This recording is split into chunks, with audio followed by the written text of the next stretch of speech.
Hello everyone, welcome to my YouTube channel study centre. और जैसा कि आप सबको पता है, इस चैनल पर हम DT+B TGT सोशल साइंस के जो PYQs हैं उनको डिस्कस कर रहे हैं विद प्रॉपर एक्सप्लेनेशन। ठीक है, और बहुत सारी वीडियोस को मैंने अपलोड कर रखा है, यानी कि इसी चैनल पर मैंने बहुत सारे जो PYQs ऑलमोस्ट 2021 में जितने भी क्वेश्चन पूछे गए थे हमारे TGT सोशल साइंस के, ये आपको पता होगा कि ये हमारा जो वीडियो सीरीज़ है वो किस पे बेस्ड है। जो हमारा कंटेंट है यानी सब्जेक्ट यानी पेपर 2 जो होता है हमारा, उस पे बेस्ड है। मैं पेपर 1 के क्वेश्चंस आपके साथ डिस्कस नहीं कर रही हूँ। तो 2021 में जो भी TGT सोशल साइंस के क्वेश्चन पेपर आए थे उनको मैंने आप लोगों के साथ डिस्कस कर रखा है, और 2021 की मैंने अलग से प्लेलिस्ट बना रखी है। और मैं दोनों प्लेलिस्ट 2021 की और 2018 की दोनों की प्लेलिस्ट में हर एक वीडियो के डिस्क्रिप्शन में डालती जा रही हूँ। अगर आप इस वीडियो को पहली बार देख रहे हैं और आपको प्लेलिस्ट देखनी है तो आप डायरेक्टली डिस्क्रिप्शन में जाके वीडियो के लिंक पे क्लिक करेंगे तो आप प्लेलिस्ट पर पहुंच जाएंगे। फिर वहाँ पे आप क्या करेंगे, सारी वीडियोस को आराम से देख सकते हैं। और ये आप ज़रूर देखिए अगर आप क्या कहते हैं DT+B TGT सोशल साइंस के लिए प्रिपेयर कर रहे हैं, क्योंकि कंटेंट हम कितना भी अगर बुक्स वगैरह से रेडी कर लें, लेकिन एक आइडिया एक पैटर्न हमें PYQ को सॉल्व करके ही पता चलता है। ठीक है, आई होप इतना क्लियर है आप लोगों को।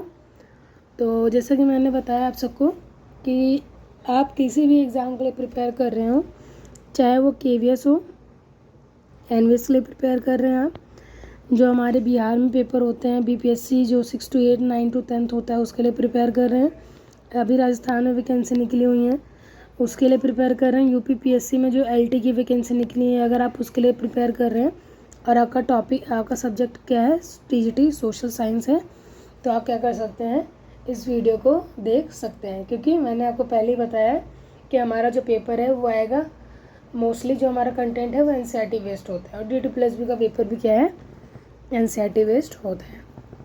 क्लियर है इतना? और आई होप आप लोग नोट्स ज़रूर बना रहे होंगे, नहीं तो अगर आपको PDF बनाना है तो आप फिर स्क्रीनशॉट लेके इसकी PDF भी बना सकते हैं। ठीक है, सारा कंटेंट मैंने यूट्यूब पर डाल रखा है, आपको कोई भी प्रॉब्लम नहीं होगी। और साथ ही साथ आप क्या करेंगे, एक कंपैरिजन भी करते चलेंगे हमारा जो पेपर 2021 के मैंने शेयर करें आप लोगों के साथ वो, और जो मैं आप लोगों के साथ 18 में डिस्कस कर रही हूँ वो। ठीक है, दोनों ही पेपर पैटर्न को आप एक बार ज़रूर डिफ्रेंशिएट करेंगे, एनालाइज करेंगे, सो दैट कि अगर कुछ चेंजेस होते हैं आपके 2025 में तो उसके लिए आप पहले से ही प्रिपेयर रहें। इसलिए मैं आपको दोनों पेपर क्लियर डिस्कस कर रही हूँ आप लोगों के साथ, सो दैट आपको एक आइडिया पहले से ही रहे, कुछ भी आपके लिए न्यू ना लगे जब आप पेपर में बैठे हैं। आपको पता है कि हमारे 1 अक्टूबर में होने के चांसेस हैं एग्ज़ाम, और अगर आप देखेंगे तो 2021 में भी जो मोस्टली एग्ज़ाम्स हुए थे वो अक्टूबर में हुए थे, और 2018 में भी जो एग्ज़ाम हुए थे मोस्टली कब हुए थे, अक्टूबर में ही कंडक्ट किए थे DT+B ने। ठीक है, तो चलिए स्टार्ट करते हैं हम आज की सीरीज़ को। क्वेश्चन नंबर 1 है आज का हमारा, agenda 21 is the declaration signed by world leader at dash which took place at Rio de Janeiro Brazil. यानी जो हमारा क्या कहते हैं कि एजेंडा 21 था वो जिसे वर्ल्ड्स के जो लीडर थे उन्होंने साइन करा था, तो वो कहाँ पर कौन से लीडर्स ने इसको साइन किया गया था, जो कि कहाँ पर हुआ था, हमारा place at Rio de Janeiro यानी ब्राज़ील में हुआ था ये हमारा एजेंडा 21। तो कौन है हमारा, UNDP, UNCED, UNFPA या फिर UNODC।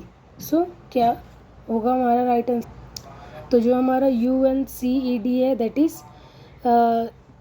यानी कि रियो अर्थ समिट में क्या हुआ था, इसके द्वारा साइन किया गया था। तो सबसे पहले आपको पता होना चाहिए कि जो हमारा एजेंडा 21 है वो किससे रिलेटेड है, a global action plan for sustainable development adopted by UNCED। ठीक है, इसके द्वारा क्या किया गया था, अडॉप्ट किया गया था।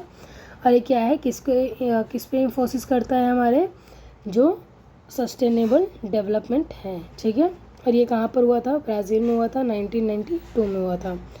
और UNCED United nation conference on environmental and development इसके लिए स्टैंड्स करता है ये, ऑल्सो नॉन एज रियो अर्थ समिट। आपने इसके बारे में पढ़ा होगा और 2021 में भी हमें शिफ्ट में इसके ये क्वेश्चन देखने को मिला था, अगर आपने वीडियो को देखा है।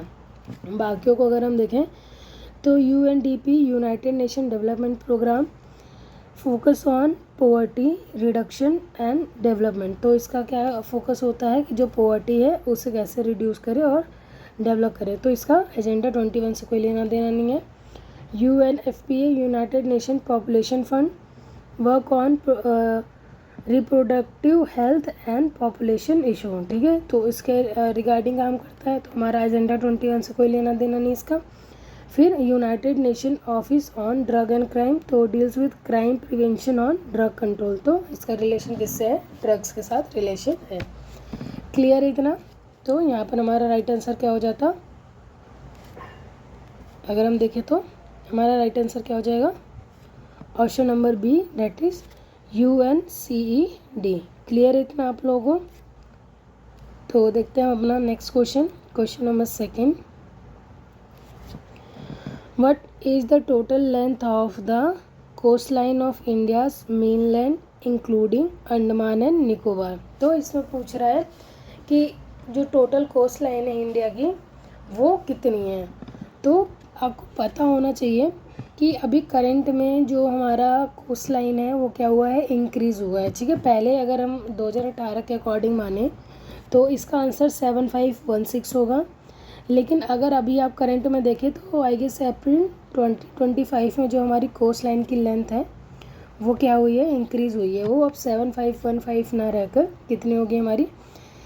11,098.81 किलोमीटर पर हो गई है। समझ में आया इतना आपको? ठीक है, तो आपको इस बात का ध्यान रखना है। अभी भी टॉप पे क्या है हमारा?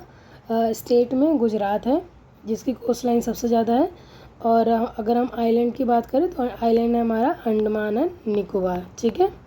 क्लियर है इतना? की फैक्ट्स अगर हम देखें तो यहाँ पर आपको पता चलेगा, डेट इज़ अर्लियर एस्टिमेटेड क्या थे हमारे? 7516 based on older cartographic data. पहले हमारा क्या था? 75,016.6 किलोमीटर, बट अपडेटेड ऑफिशियल्स में कितनी लेंथ है हमारी? 11,098.81 किलोमीटर। रिप्रेजेंट किसने करा इसे? नेवल हाइड्रोग्राफ ऑफिस ने करा है। सर्वे हुआ था इंडिया में यूजिंग मॉडल जियोस्पाशियल टूल, ठीक है। 9 हमारे कोस्टल स्टेट्स हैं जैसे गुजरात, महाराष्ट्र, ये हमारे क्या हैं? डिसेंडिंग ऑर्डर में, मतलब सबसे बड़ा फिर उससे छोटा फिर उससे छोटा, लेकिन ऐसा नहीं है, ठीक है। ये हम क्या है, जैसे कि अगर आप इंडिया का देखेंगे तो यहाँ पर सबसे पहले गुजरात आएगा, फिर महाराष्ट्र आएगा, देन गोवा। तो अगर हम यहाँ पर देखें तो गुजरात सबसे ज़्यादा लेंथ है इसकी, और गोवा की सबसे शॉर्टेस्ट लेंथ है, ठीक है, कोस्ट लाइन की।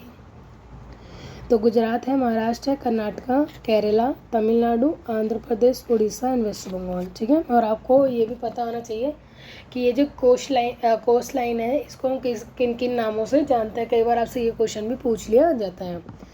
और 4 हमारे क्या हैं? यूनियन टेरिटरीज हैं, Puducherry, Daman and Diu, Lakshadweep, Andaman and Nicobar. Clear है इतना? सो नेक्स्ट देखते हैं हमारा question number 3। The place where north east and south east trade winds converge is called. तो जहाँ पर पूर्वोत्तर और दक्षिण पूर्व व्यापारिक पौने अभिसरण करती हैं वो क्या कहलाता है? ओशनिक कॉन्टिनेंटल कन्वर्जेंस जोन, यानी महासागरीय महाद्वीप अभिसरण क्षेत्र, कॉन्टिनेंटल कन्वर्जेंस जोन, या फिर इंटर ट्रॉपिकल कन्वर्जेंस जोन, या फिर oceanic and oceanic convergent zone. क्या कहते हैं? आपने इसको अच्छे से पढ़ा होगा तो आपको पता होगा। ये हमारी क्या है? नॉर्थ से आने वाली ट्रेड विंड्स हैं, ये हमारी क्या है? साउथ से आने वाली ट्रेड विंड्स हैं, जो कहाँ पर मिलती हैं? इक्वेटर पर मिलती हैं, ठीक है। और इसको हम क्या नाम देते हैं? दैट इज़ ITCZ, यानी कि हमारा क्या हो जाएगा इसका राइट आंसर जो हमसे पूछ रहा था? इंटर ट्रॉपिकल कन्वर्जेंट जोन, यानी ITCZ, ठीक है, जहाँ पर ये दोनों ट्रेड विंड्स आकर मिलते हैं। इसको मैंने प्रीवियस वीडियोस में, ये 2021 में भी पूछा गया है पेपर में, तो मैंने वहाँ पर काफ़ी अच्छे से आपको एक्सप्लेन कर रखा है।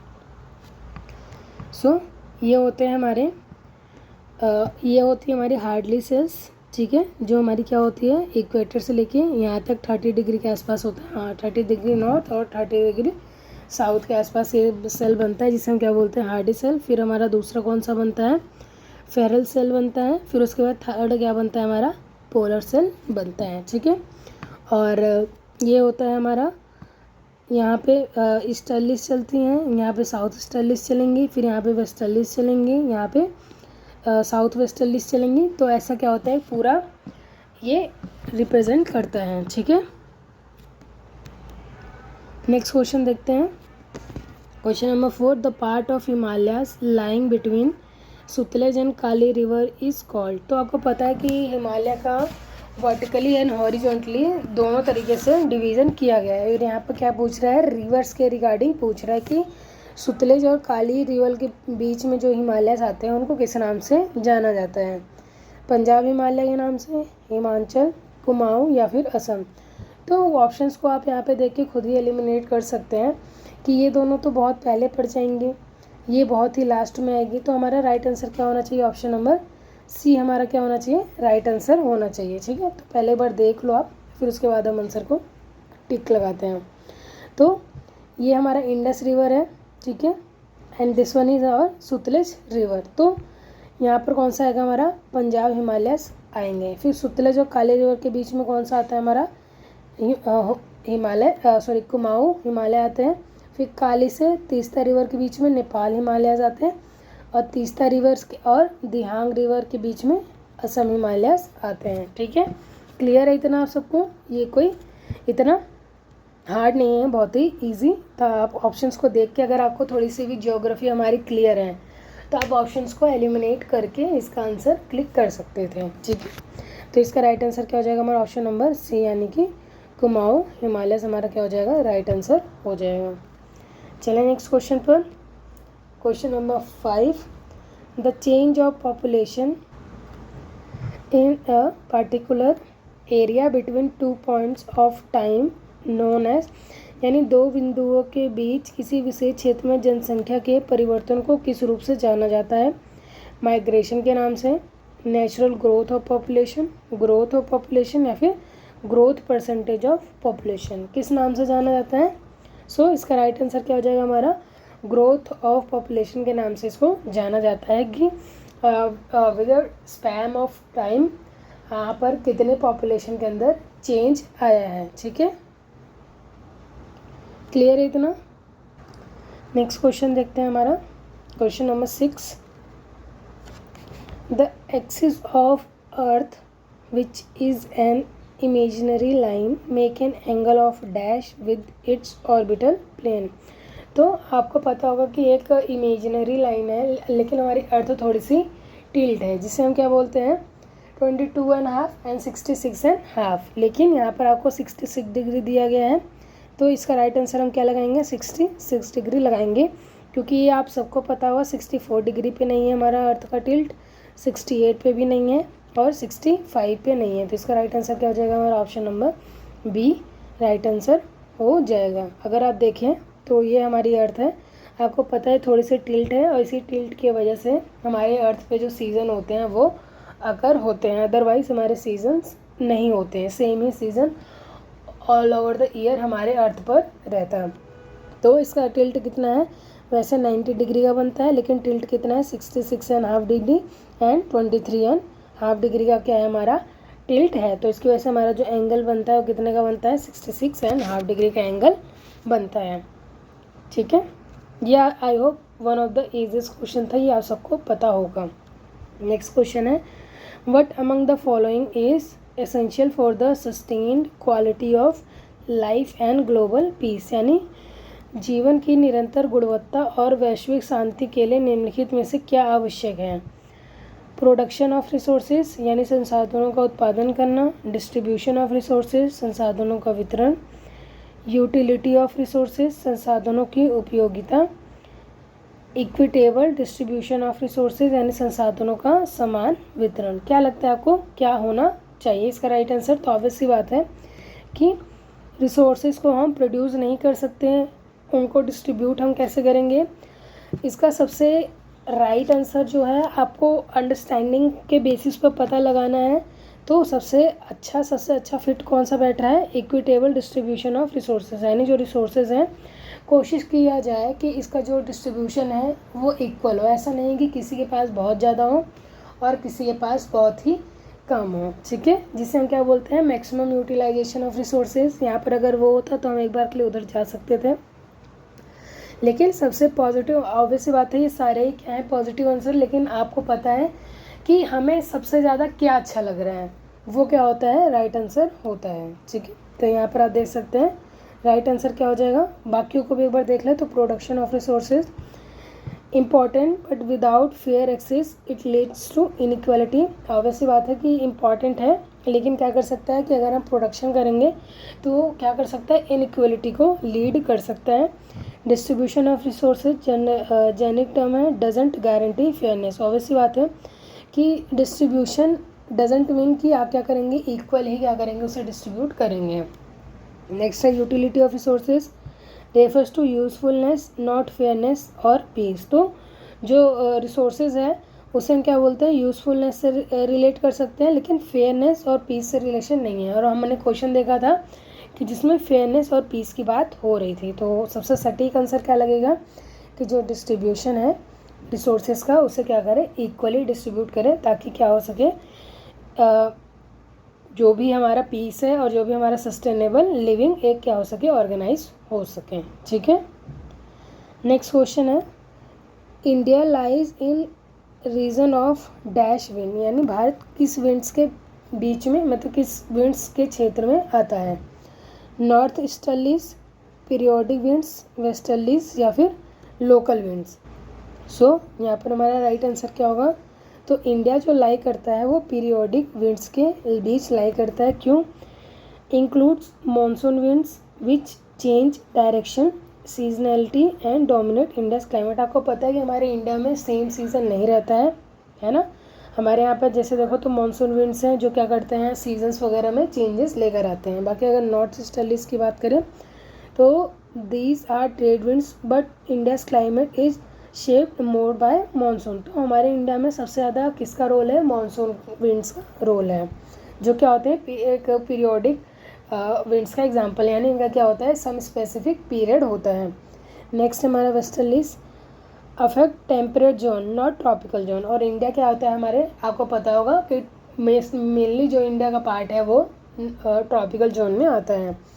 Local winds affect small area, जैसे लू हो गया, कालबेक साखी हो गया, नॉट द होल कंट्री। तो जो ऑब्वियसली बात है लोकल विंड्स है, जैसे हमारा लू हो गया, तो क्या करते हैं इंडिया के कुछ पार्ट को अफेक्ट करते हैं, ना कि पूरे इंडिया को अफेक्ट करते हैं। तो ये भी हमारा क्या हो जाएगा, राइट आंसर नहीं होगा। तो यहाँ पर हमारा राइट आंसर क्या हो जाएगा, ऑप्शन नंबर बी, यानी कि जो पीरियोडिक विंड्स हैं वो मेनली क्या करती हैं, इन्फ्लुएंस करती हैं, फिर इंडिया क्या है इसके रीजन में लाए करता है। नेक्स्ट क्वेश्चन है हमारा question number 9, what is the name of periodic development of warm ocean current along with the coast of Peru as a temporary replacement of Peruvian current। यानी पेरू की धारा के अस्थायी प्रतिस्थापन के रूप में पेरू के तट के साथ गर्म महासागरीय धारा के आवधिक विकास का क्या नाम है, jet stream, El Nino, westerly winds या फिर कोरियोलिस फोर्स। तो क्या लगता है आपको इनमें से कौन है जो क्या करेगा, गर्म धारा का नाम है। सो यहाँ पर हमारा अगर हम देखें तो ये क्या है, कुछ हमारी हॉट और जो भी हमारे ओशनिक करेंट्स है उसके बारे में बताया गया है। तो जो रेड कलर में है वो क्या है, गर्म धाराएं हैं, और जो हमारी ब्लू कलर में है वो सारी क्या है, हमारी ठंडी जल धाराएं हैं। तो जैसे आप देखेंगे तो यहाँ पर बहुत ही ऊपर है, लेकिन जो अलास्का विंड्स है वो क्या है, एक गर्म ओशनिक करंट है। बट यहाँ पर कैलिफोर्निया अगर आप देखेंगे तो क्या है, ये हमारा कोल्ड है। तो सबसे पहली बात आपको ये पता होना चाहिए कि अगर आप इनकी डायरेक्शन को देखें अगर, तो जो इक्वेटर से ऊपर जा रहे हैं वो ऊपर की डायरेक्शन में यानी पोल्स के पास जा रहे हैं, वो क्या होंगे, मोस्टली हमारी क्या होंगी, हॉट ओशनिक करेंट्स होते हैं। और जो पोल से हमारे इक्वेटर की तरफ आती हैं तो क्या होती हैं, मोस्टली कोल्ड ओशनिक करेंट्स होती हैं। तो जैसा कि आप देख सकते हैं ये लेब्राडोर ऊपर से नीचे आ रहा है, तो क्या ये कोल्ड करंट हो गया, ठीक है। गल्फ स्ट्रीम गर्म है। ब्राज़ील इक्वेटर से पोल्स की तरफ जा रहा है तो गर्म है। पेरू पोल से इक्वेटर की तरफ जा रहा है तो ठंडा, क्योंकि यहाँ पे टेम्परेचर क्या रहता है हमारा, ठंडा रहता है, और इक्वेटर में हमारा टेम्परेचर क्या रहता है, गर्म रहता है। क्लियर इतना? तो आपको ये सारी इवेंट्स याद होनी चाहिए। कई बार आपसे पूछ लेते हैं इनमें से कौन सा कोल्ड ओशन करंट है, कौन सा हॉट ओशन करंट्स है, ठीक है। यहाँ पर आपको इतना सब कुछ क्लियर है, तो ये सारी चीज़ें क्या होनी चाहिए, आपको याद होनी चाहिए। तो चलते हैं नेक्स्ट क्वेश्चन पर। Question number 10, black soil are generally poor in dash content. तो ब्लैक सॉइल में क्या कम होता है, लाइम, मैग्नीशियम, फॉस्फोरिक या फिर पोटास। तो क्या होता है हमारा, तो यहाँ पर सबसे पहले आपको ये पता होना चाहिए। ब्लैक सॉइल के साथ साथ मैं आपको सारे सॉइल्स भी एक्सप्लेन करा देती हूँ, इनकी प्रॉपर्टीज़ अगर आप एक बार देखें तो। सो चलिए डिस्कस करते हैं हम इसको। तो ब्लैक सॉइल के बारे में पहले बता देते हैं आपको। तो form from lava rock and is black in colour, तो इसलिए इसका क्या नाम रखा गया है, ब्लैक सॉइल नाम रखा गया है। और ये कैसे बना है, जो लावा रॉक्स होते हैं उनसे बना गया है, यानी कि जो वोल्केनो से लावा निकला, फिर वो क्या हुआ, कूल डाउन हुआ, फिर उसका वेदरिंग होगा, इरोजन हुआ होगा, जिससे वो रॉक किस में बना होगा, सॉइल में कन्वर्ट हुआ होगा, और ये क्या होता है, जनरली ब्लैक कलर में होता है। Also known as black lava soil and is rich in clay. तो ये क्या होती है, थोड़ी क्ले टाइप की रॉक्स होती हैं। Rich in aluminium, iron, lime and magnesium, इनमें क्या होते हैं, रिच होते हैं। पुअर किस में होते हैं, ये फॉस्फोरस, नाइट्रोजन, ह्यूमस, इनमें क्या होते हैं, लैक करते हैं। Organic matter become sticky and on waiting and develop large cracks during dry section. तो जब ये गीले होते हैं तो क्या हो जाते हैं, स्टिकी से बन जाते हैं, और जब वो ड्राई हो जाते हैं तो क्या हो जाते हैं, इनमें क्रैक्स डेवलप हो जाते हैं। तो आई होप यहाँ पर आपको क्लियर हो गया होगा। तो चलते हैं एक बार क्वेश्चन पर। तो अभी हमने क्या पढ़ा कि ये किस में लैक्स करते हैं, हमारे फॉस्फोरस में, नाइट्रोजन में, ह्यूमस में। तो यहाँ पर देखें इनमें से कौन सा हमारा दे रखा है। तो लाइम में तो हमने देखा था कि रिच होते हैं, मैग्नीशियम में क्या होते हैं, रिच होते हैं, पोटास में क्या होते हैं, रिच होते हैं। लैक किस में करते हैं, यानी कमी किस में होती है, फॉस्फोरस की इसमें कमी होती है। क्लियर है इतना?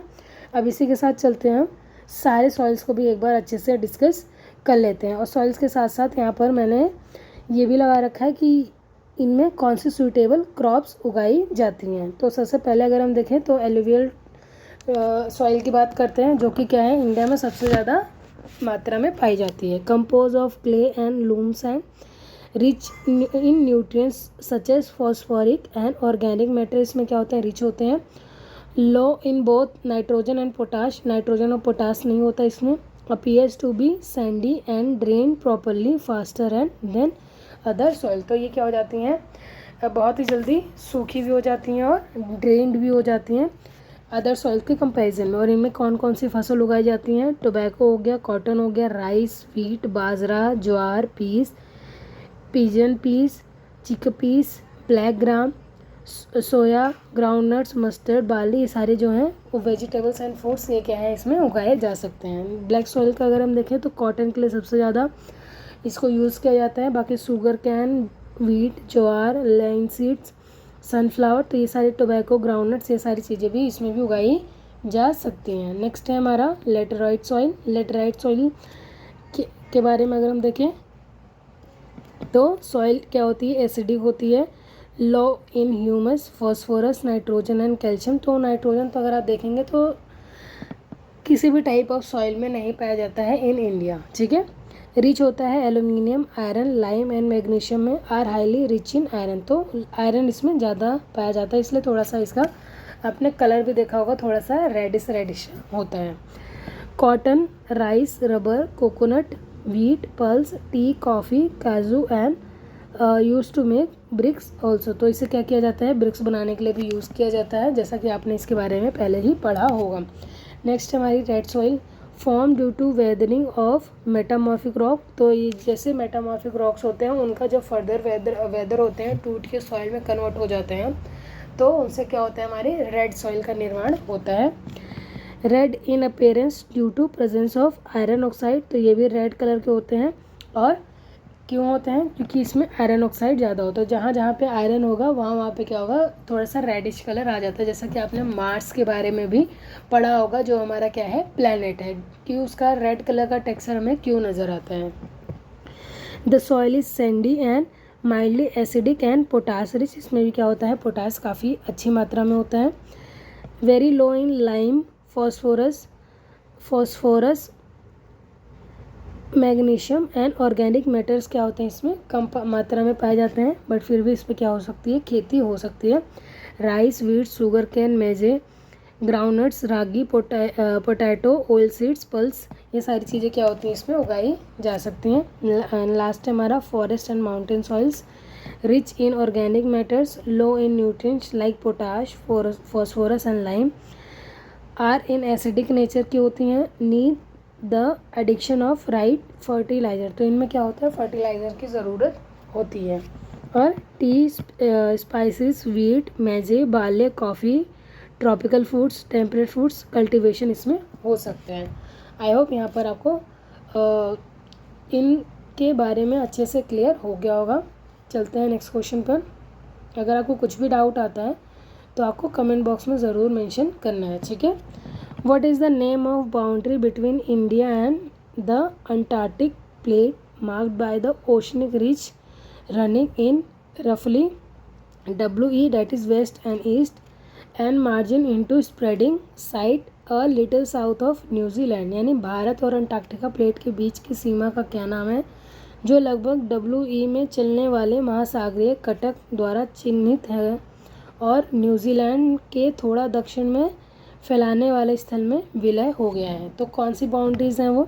कन्वर्जेंट बाउंड्रीज़ हैं, ट्रांसफॉर्म बाउंड्रीज़ हैं, ओशन कन्वर्जेंट बाउंड्रीज़ हैं, या फिर डाइवर्जेंट बाउंड्रीज़ हैं। तो इसका राइट आंसर क्या हो जाएगा हमारा? That is option number D, यानी कि जो इंडिया और अंटार्कटिका के बीच में आता है वो कौन सी है? डाइवर्जेंट बाउंड्रीज़ हैं। और मैंने आपको पहले भी करा रखा है, बट स्टिल एक बार आप यहाँ पर फिर से देखें। तो डाइवर्जेंट बाउंड्रीज क्या होते हैं? मोशन क्या होता है? स्प्रेड होते हैं, यानी कि दूर दूर जाते हैं, जैसा कि आप देख सकते हैं यहाँ पर। ये लिथोस्फीयर है, ये हमारा क्या है? स्टेनोस्फीयर। ये हमने लेयर्स ऑफ अर्थ के बारे में देखा था कि लिथोस्फीयर क्या होता है और स्टेनोस्फीयर क्या होता है। नेक्स्ट है क्या होता है? ये कंस्ट्रक्टिव होती हैं थ्योरी। ओशनिक लिथोस्फीयर क्रिएट होता है इसमें, यानी कि ऑब्वियस सी बात है, लावा नीचे से हीट कर रहा है जिसका टेम्परेचर बहुत हाई होता है, तो हमारी जो लैंड बॉडी है वो क्या होती है? दूसरे डायरेक्शन में मूव करती है, तो नीचे से जो लावा आएगा ऊपर वो कूल डाउन होगा, तो उससे एक नई लैंड बॉडी का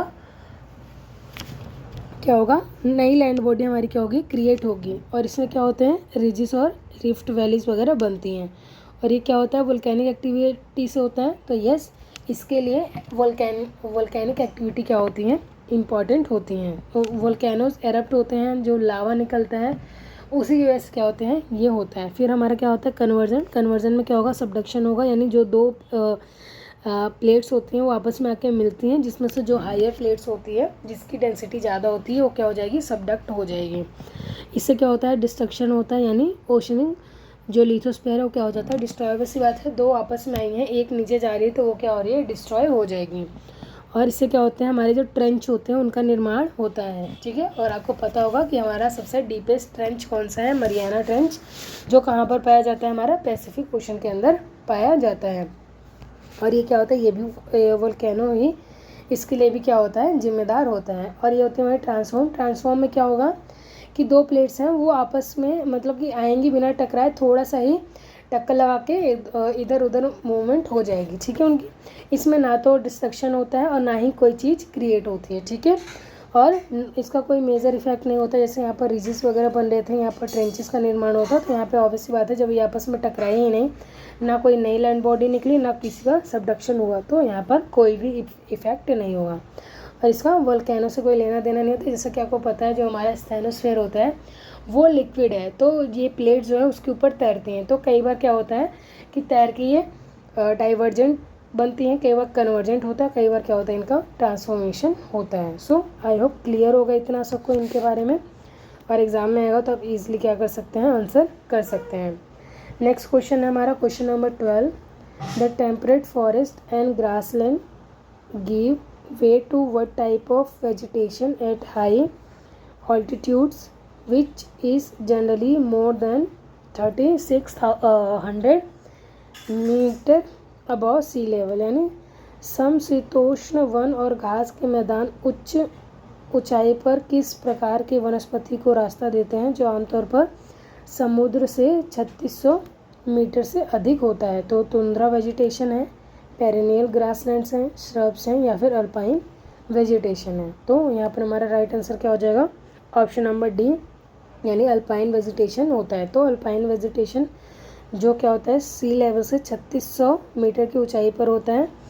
include dwarf shrubs, alpine grassland, mosses, lichens adapted to cold, यानी ये 3600 मीटर ऊंचाई पर पाए जाते हैं। और बोनी झाड़ियाँ, अल्पाइन घासें, क्राई लाइकेन ठंडे वातावरण के अनुकूल इसमें पाए जाते हैं। बाकी अगर हम अदर्स को देखें, टुंड्रा वेजिटेशन क्या होता है, फाउंड होता है कहाँ पर? पोलर रीजन में फाउंड होता है। तो ये तो बहुत ही ऊपर चला गया, ठीक है। और पेरिनियल ग्रासलैंड्स कहाँ पाए जाते हैं? हमारे टेम्परेट जोन में पाए जाते हैं। और 3600 ज़रूरी नहीं है कि ये क्या होता है कि 3600 मीटर की ऊंचाई पर ही पाए जाएंगे, ठीक है। श्रब्स होती है हमारी woody plant shorter than trees में exist at high altitude but not dominate type. तो जो हमारी श्रब्स होती हैं इनकी जैसे हम झाड़ियाँ बोलते हैं, हाँ ठीक है, श्रब्स को हिंदी में क्या बोलते हैं? झाड़ियाँ ही बोलते हैं। झाड़ियाँ आई होप आपको पता होगा क्या होती हैं। तो ये पाए जाते हैं, टेम्परेट जोन में भी पाए जा सकते हैं, लेकिन ज़रूरी नहीं है कि क्या करेंगे, टेम्परेट जोन को डोमिनेट ही करेंगे। तो यहाँ पर हमारा राइट आंसर क्या था? ऑप्शन नंबर डी हमारा क्या था? Right answer. Next question, what is the local time difference between Dwarka in Gujarat to Dibrugarh in Assam? तो कितना होगा असम और गुजरात के बीच का time gap? 1 hour 45 minutes, 1 hour 5 minutes, 1 hour 15 minutes, 1 hour 19 minutes। तो क्या होगा हमारा राइट आंसर यहाँ पर? तो ऑप्शन नंबर ए क्या हो जाएगा हमारा राइट आंसर, यानी असम। और अगर हम गुजरात के बीच का डिफरेंस देखें तो कितना डिफरेंस होगा? 1 घंटे 45 मिनट का डिफरेंस होगा। आपको पता है कि हमारे अर्थ में एक टाइम जोन है जो कहाँ से होकर जाता है? 82.5 डिग्री ईस्ट से होके जाता है।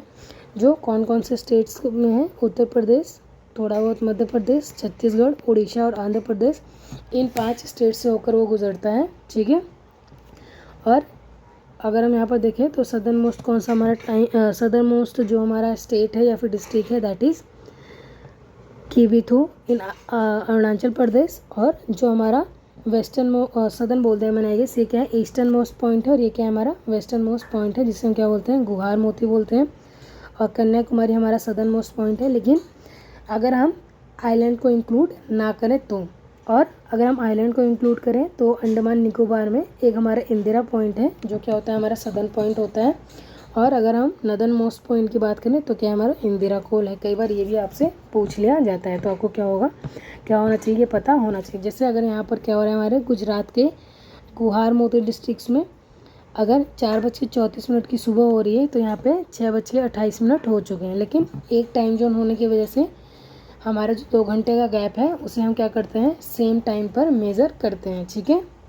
और यहाँ पर आपको पता होगा कि जो वेस्ट से ईस्ट का हमारा इंडिया का कहाँ तक है, दैट इज़ 68.32 ईस्ट से 92 पॉइंट समथिंग होता है, जो कि यहाँ पर नहीं दिखाया गया है। तो इतना क्या होता है? हमारा वेस्टर्न मोस्ट पॉइंट है। और यहाँ पर क्या है? 35 डिग्री से यहाँ पर 8 डिग्री 5 डिग्री नॉर्थ हमारा ये क्या है? डिस्ट्रीब्यूशन, यानी सदर्न मोस्ट पॉइंट ईस्टर्न में। तो जो चारों कोने हैं वो आपको पता होने चाहिए। और जो लैटिट्यूड्स हैं, लॉन्गिट्यूड्स हैं, ये भी आपको पता होना चाहिए। आपके एग्ज़ाम में कई बार पूछ लेता है, क्योंकि यही हमारे सिलेबस का पार्ट है और ऐसे ही क्वेश्चंस बनेंगे। तो सारी चीज़ें आपको पता होनी चाहिए, ठीक है।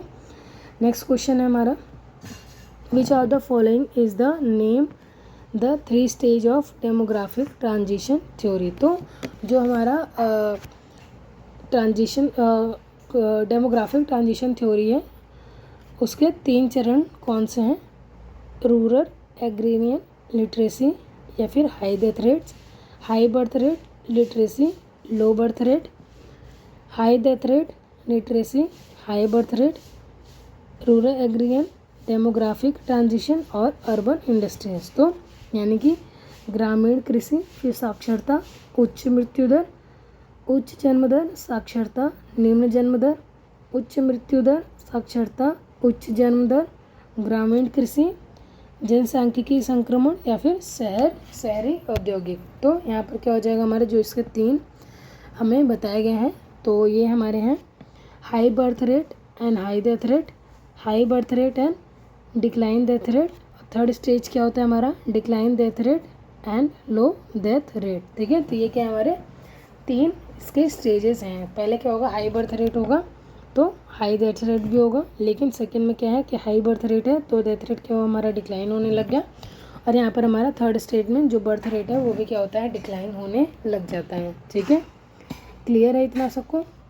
ये हमारा क्या है ग्राफिकल रिप्रेजेंटेशन है उसी का जो अभी हमने डिस्कस किया।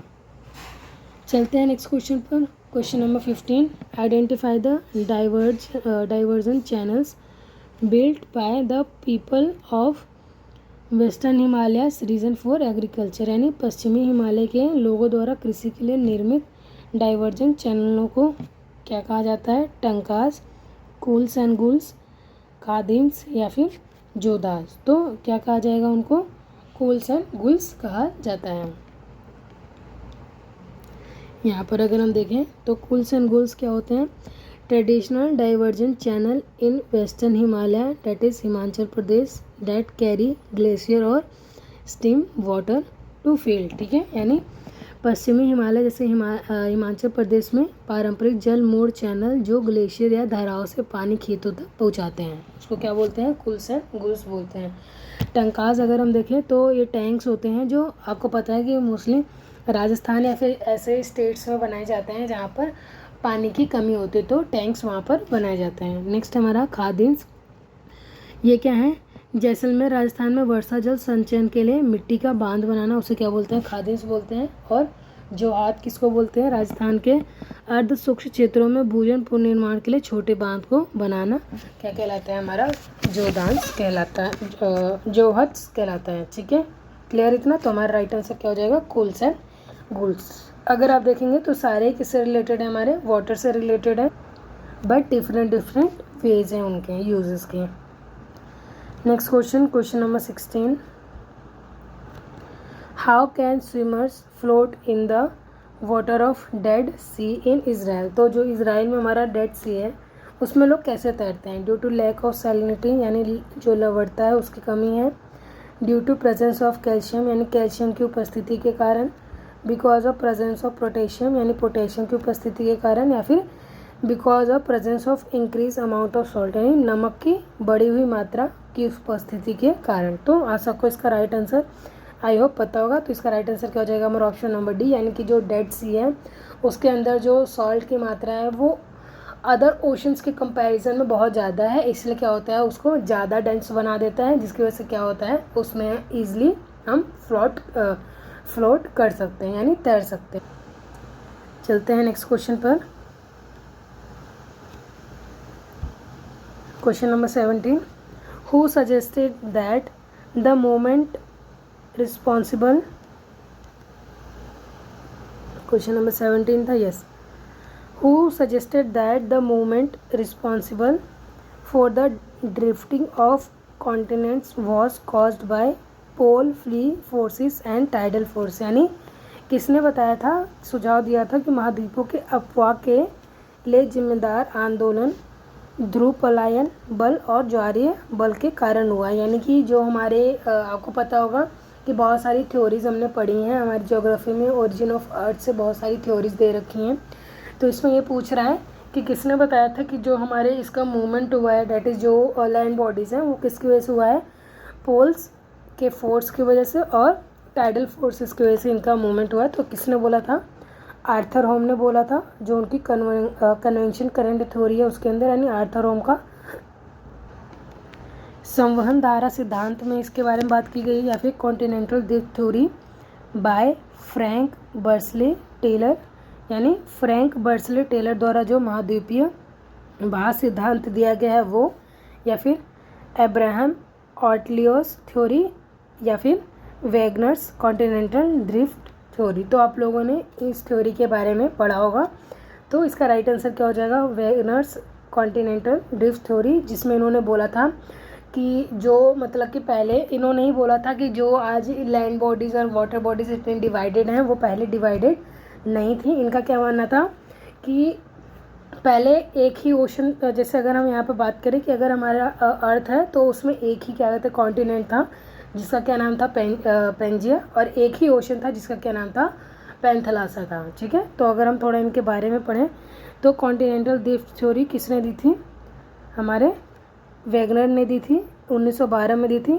पोल free forces and tidal forces क्या होते हैं? इनके लिए बहुत ही इंपॉर्टेंट फोर्स होते हैं। इनका कॉन्सेप्ट क्या था? Continents were once joint as Pangaea and drift apart. पहले क्या थे? ये एक ही थे जिसका क्या नाम था? पेंजिया था। उसके बाद क्या होता है? पोल फ्री फोर्सेस और टाइडल फोर्सेस की वजह से ये क्या होते हैं? अलग होने स्टार्ट हो जाते हैं, जिसकी वजह से आज ये 7 कॉन्टिनेंट्स में डिवाइड हुए हैं। और कन्वेंशन थ्योरी है आर्थर ओम्स की, 1930 के आसपास दी गई थी। कन्वेंशन करंट इन मेंटल, इन्होंने क्या बोला है? मेंटल में ऊष्मा से उत्पन्न धाराएं प्लेट के गति को प्लेटों की गति देती हैं। तो जो मतलब कि मेंटल में आपको पता है जो टेक्टोनिक प्लेट्स घूमते हैं वो किसकी वजह से होता है? हमारा जो प्लेट जो हमारा मेंटल है उसमें जो करंट्स होता है उसकी वजह से। इन्होंने किसको बोला था? कि जो पोल्स में है और टाइडल फोर्सेस की वजह से हमारे प्लेट्स जो होते हैं वो मूवमेंट उनके अंदर होता है। And sea floor spreading theory Harry hedge ने दी थी। Magma rising at mid oceanic ridge, यानी इनकी थ्योरी क्या बोलती है? महासागरीय रिज पर मैग्मा उठता है और प्लेटों को अलग अलग कर देता है। ठीक है, तो इन्होंने किसका नाम लिया था? जो मिड ओशनिक रिजेस होते हैं उससे इसको रिलेट किया था। और उसके बाद है हमारा प्लेट टेक्टोनिक्स थ्योरी आई, मैकेंजी, पार्कर और मॉर्गन ने दी थी 1967-68 के बाद। देखा जाए तो अभी तक की सबसे न्यूएस्ट थ्योरी है मेंटल कन्वेंशन स्लैब पुल और रिजेस पुल। यानी इन्होंने क्या बोला? अर्थ का जो लिथोस्फीयर है broken into plates that move above और स्थेनोस्फीयर। तो मैंने अभी आपको बताया कि स्थेनोस्फीयर, लिथोस्फीयर और जो हमारा मेंटल है उसके बीच में एक पाया जाता है जिसका जो कौन से फॉर्म में होता है? लिक्विड की फॉर्म में होता है। तो उन्होंने बोला है कि स्थेनोस्फीयर के ऊपर क्या होती हैं? प्लेट्स। जो हमारी लिथोस्फीयर है ये टूटी हैं, जैसे अभी हमने आप लोगों के साथ डिस्कस कर रखा है या फिर हम सबको पता है कि 7 मेजर प्लेट्स हैं और कुछ माइनर प्लेट्स हैं जो क्या होती हैं? स्थेनोस्फीयर के ऊपर तैरती हैं। क्लियर इतना? नेक्स्ट टाइम अगर आपके एग्जाम में आएगा तो आप कर लेंगे इसको ईजिली। नेक्स्ट क्वेश्चन है हमारा question number 18। Which of the famous constellation can be seen during summer in the early part of night, यानी गर्मियों के दौरान रात के शुरुआती भाग में कौन से प्रसिद्ध नक्षत्र देखे जा सकते हैं? ओरियन, उर्सा मेजर, लियो मेजर या फिर ग्रेट बियर। तो इसका राइट आंसर क्या हो जाएगा? हमारा उर्सा मेजर क्या हो जाएगा? राइट आंसर हो जाएगा यहाँ पर। ठीक है, नेक्स्ट क्वेश्चन है last second question. What is the main M of national population policy 2000, यानी जो 2000 में नेशनल पॉपुलेशन पॉलिसी आई थी उसका सबसे इम्पोर्टेंट सबसे मेन एम क्या था? डेवलपिंग चाइल्ड ओरिएंटेड प्रोग्राम, यानी बाल उन्मुख कार्यक्रम विकसित करना है। एन अडोलसेंट प्रोग्राम, एक किशोर कार्यक्रम चलाना है। डेवलपिंग फीमेल ओरिएंटेड प्रोग्राम, या फिर महिला उन्मुख कार्यक्रमों को चलाना है या विकास करना है, या फिर making family welfare as people centre programme. तो ऑब्वियसली बात है आपको यहाँ पर सबसे ज़्यादा सटीक या फिर सबसे ज़्यादा सही क्या लग रहा है ऑप्शन में? ठीक है, तो इसका राइट आंसर क्या हो जाएगा? वही जो हम लोगों को क्या लग रहा था? ज़्यादा सही लग रहा था। मतलब फैमिली वेलफेयर करना है और पीपल सेंट्रिक होकर चलना है, ना कि चाइल्ड ओरिएंटेड हो जाए, ना अडोलसेंस के लिए प्रोग्राम बनाए, ना ही फीमेल ओरिएंटेड। हमें क्या होना है? पीपल सेंटर प्रोग्राम्स चलाना चाहिए। तो ये क्या था? हमारे जो 90 NEP आया था वो 2000 का उसका मेन एम था। अब यहाँ पे क्वेश्चन है हमारा लास्ट, पूछ रहा है कॉन्टिनेंटलिटी क्या होती है? तो ये आपको आई होप पता होगा। तो चलिए ऑप्शंस को देखते हैं। The experience of extreme weather condition due to higher altitude, यानी अधिक ऊंचाई के कारण चरम मौसम की स्थिति का अनुभव होना, या फिर the experience of extreme weather condition due to lower altitude, यानी कम ऊंचाई के कारण चरम मौसम की स्थिति का अनुभव होना। थर्ड स्टेटमेंट है the experience of extreme weather condition due to distance from rivers, यानी नदियों से दूरी के कारण विषम मौसम की स्थिति का अनुभव होना। या फोर्थ ऑप्शन हमारा the experience of extreme weather condition due to distance from the sea, यानी समुद्र से दूरी के कारण चरम मौसम की स्थिति का अनुभव होना। तो हमारा कॉन्टिनेंटैलिटी भी यही बोलता है कि आपका वेदर कैसा रहेगा अकॉर्डिंग टू आपका डिस्टेंस जो है वो वाटर बॉडी से कितना है। ठीक है, तो हमारा यहाँ पर राइट आंसर क्या हो जाएगा, that is option number D क्या हो जाएगा राइट आंसर। यानी हमारा टेम्परेचर कैसा है समुद्र की दूरी पर, अगर लेट्स सपोज अगर आप मुंबई में हैं तो आपका टेम्परेचर कैसा है, लेकिन अगर आप दिल्ली में हैं या फिर हम किसी भी अदर स्टेट्स को ले सकते हैं, यूपी को ले लें, तो वहाँ पर क्या कंडीशंस रहेंगी, क्योंकि हमारा जो डिस्टेंस है वो समुद्र से कितना है वो क्या बोलता है, हमारा कॉन्टिनेंटैलिटी बोलता है। ठीक है, तो आपने सी ब्रिज और लैंड ब्रिज के बारे में पढ़ा होगा। तो डे और नाइट में क्या होते हैं, रेसिप्रोकल हो जाते हैं। लेकिन अगर मैंने जैसे आपको बताया डैट इज़ कि जो हमारा कॉन्टिनेंटैलिटी होता है वो किस किस के बीच में डील करता है कि आप कैसा वेदर फील करेंगे अगर आप ओशन से जितने डिस्टेंस पर हैं। ठीक है, वो हमारा क्या कहलाता है, कॉन्टिनेंटैलिटी कहलाता है। ठीक है, आई होप ये सेशन आपको पसंद आया होगा। चैनल को सब्सक्राइब और वीडियो को लाइक करना ना भूलें, और अपने फ्रेंड्स जो इसकी प्रिपरेशन कर रहे हो उसको ज़रूर आप शेयर करें। ठीक है, तो मिलते हैं नेक्स्ट वीडियो में। नेक्स्ट 20 क्वेश्चंस को हम डिस्कस करेंगे with proper explanation. Thank you so much.